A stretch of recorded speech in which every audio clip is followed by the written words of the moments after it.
Hello buddies, welcome to Mordheim, City of the Damned. My name is Game Knight, let's meet the Undead. In the dimly lit chamber of the Dragonhof Castle, on a throne of black obsidian, sits Vlad von Carstein, the ruler of Sylvania. He waits in the shadows, having set himself apart from the politics and bickering of the Empire, for he holds a terrible secret. He and all the ruling aristocracy of his province are vampires, undying monsters from beyond the grave. Here he patiently waits, drinking the blood of maidens from gold goblets. For many long years, Vlad has gathered his strength and mustered his undead legions in secrecy. One day soon, he will march from the forests of Sylvania at the head of an army of restless dead.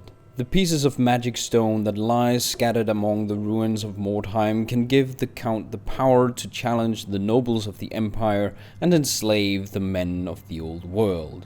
With his plans laid out, Vlad sends his thralls, the immortal vampires, to do his bidding. The night belongs to the undead, and in Mordheim it is always night. The warband consists of the following warriors. All suggested builds are in the description below. The dramatis persona of the undead warband is Baroness Katharina von Dernsbach. She is the vassal and agent of Count Vlad and sees herself as his eyes and ears in Mordheim. Anything she knows, the master will know. She is here to make sure that you are successful in gathering enough wordstone so Vlad can transform the world and tear down the realm of men. She wields a rapier but can switch to a staff to make spellcasting easier. She also wears light armor to make sure she can move around and cast spells unhindered. She has been training her magic powers for decades and have learned to channel them, which makes her less likely to be struck by Thrall's curse. Her body is able to reconstruct itself if hurt, which makes her really resistant towards critical hits. Her undead state makes her immune to poison and unwavering when facing her enemies. She is also surrounded by a horrible aura of death, which makes her cause terror. Her starting spells are used for draining the life of her enemies and giving it to her, or used to increase the speed and durability of zombies, or the overall reaction time for the vampires, crypt ghouls and crypt horrors. As she progresses through the story missions, more spells become available, as you can see on the left. Later, she will gain the ability to drain the life of her enemies when striking them in melee combat. Her main role is to provide support and DPS by using her spells, but if needed she can do fairly well in melee as well, especially with her causing terror. The vampire leader is among the most fearsome creature that has been drawn to the ruins of Mordheim. They lead undead warbands and their dark powers are dedicated to serving Count Vlad. For decades they have been training and are therefore familiar with any kind of weaponry and armor. This makes them a very dangerous foe as they can adapt to any situation or build. These warriors fear nothing, not even death. This makes them unwavering when facing their enemies. Their unliving state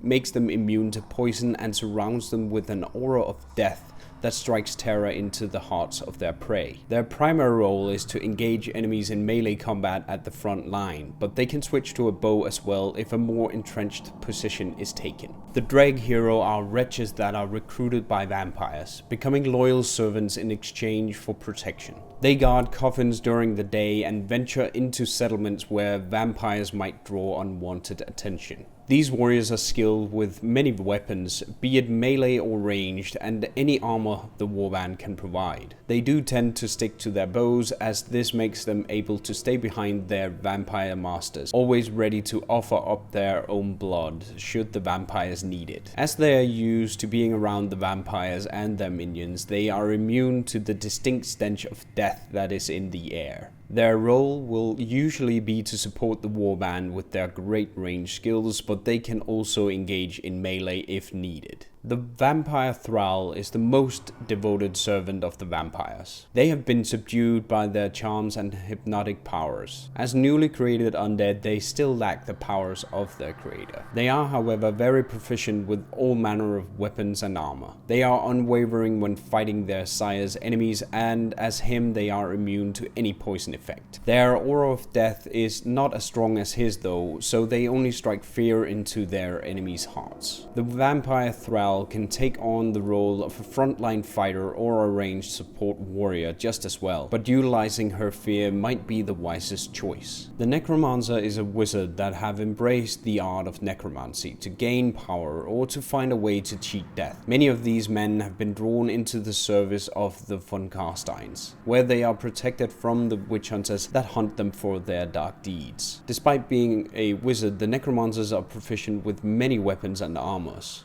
so they can equip themselves for any threat. Using heavier armor will make it harder for him to cast his arcane spells though. He can utilize the power of the wordstones to decrease the chance of triggering Thrall's curses and to decrease the cost of casting spells.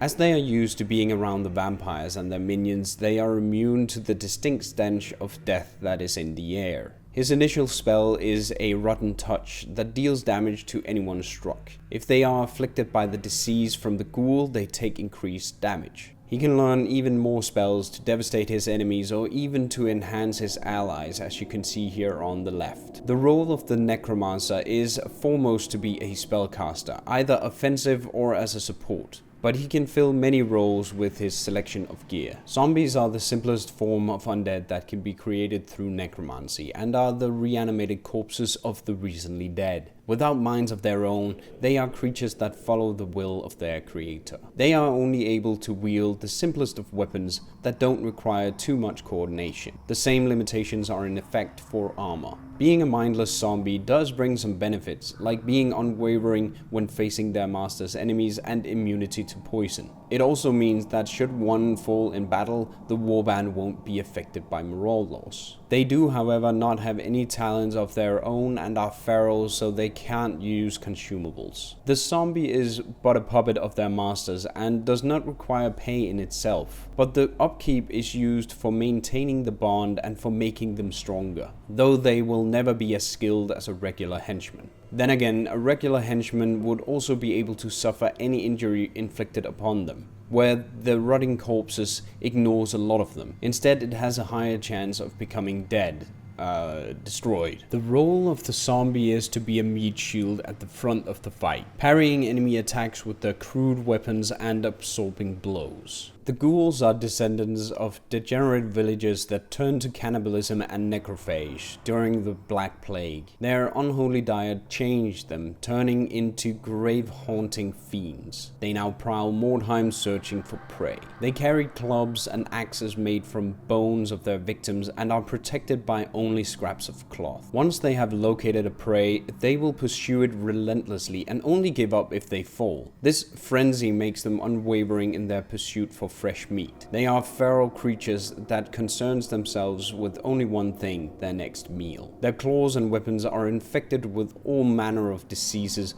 which they will transfer to anyone they strike. And Necromancer can take advantage of this infection to deal even more damage with Rotten Touch. The Ghoul's role is to debilitate the enemy and deal large amounts of damage in melee. They can gain incredible strength, and this should be utilized. Crypt Horrors are hulking monstrosities that share the loathsome appetite of their smaller kin. The sight of a Crypt Horror gnawing an old bone has sent many mortals screaming into the night, only to be pursued by the creature and struck down by his primitive weapon. They only wear scraps of cloth for protection, but their size makes them more resilient to critical hits, stuns, and poison. It also makes them more resilient in melee combat, but in return, an obvious target for enemy archers. Once the creature has set its eyes on a prey, they will pursue it relentlessly and always fight until the end, and they will never tire. They also strike terror into their enemies' hearts. The role of the Crypt Horror is a simple one: deal as much damage as possible. Their immense strength makes them able to deliver devastating blows when charging, so it is viable to build on that. The unique active skills of the Undead Warband delivers ways to debilitate the enemy's ability to defend against attacks with death stench that is centered on the user. The other two skills are skull traps that are placed on the ground. The first one is the death trap that deals damage and leaves everyone easier to hit and worse at using ranged ranged weapons. The second one is the ICU trap, that when triggered reduces their ability to react, psychology tests, and makes the affected visible on the map. Their passive abilities include a skill to reduce the chance of the warrior receiving critical hits, and a special skill that increases the wordstone resistance of a warrior and makes him immune to certain wordstone effects. The last passive skill is a skill that makes the warrior able to find weak spots in the enemy's armor.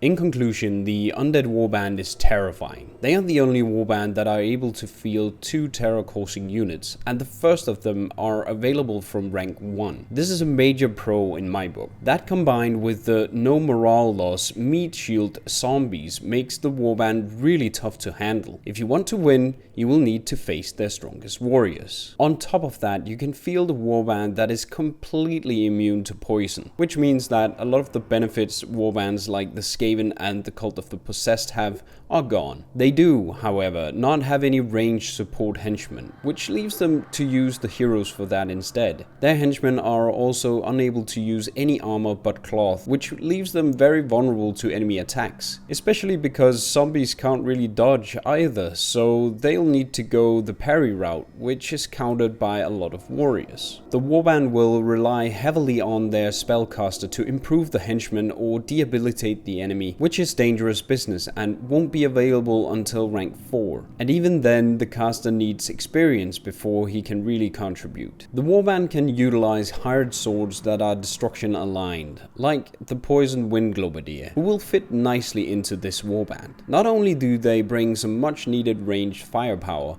but also heals and the ability to poison everyone around the warband's poison immune warriors, which we already know are a lot. They can also hire the Doomweaver, who can be a great addition with his totems that can make the Necromancer able to cast a lot of spells, and besides that, he is a very capable melee fighter. If you want to see some gameplay of this warband in action, check out my Let's Play series below, where I'll release new videos every week. If you want to explore some of the other warbands I've covered in the same fashion, you can check out my playlist on the right. At the time of this recording, it contains the Witch Hunters and Cult of the Possessed along with this video, and more will come. I hope that you enjoyed this video and that you will subscribe for more. Leave me a like as it helps me out greatly, and shoot me a comment. Have a wonderful game night. Cheers and stay cool. Fixed and done. Oh, there you go. Surprise, Marcus. So what Gul'dan just did was to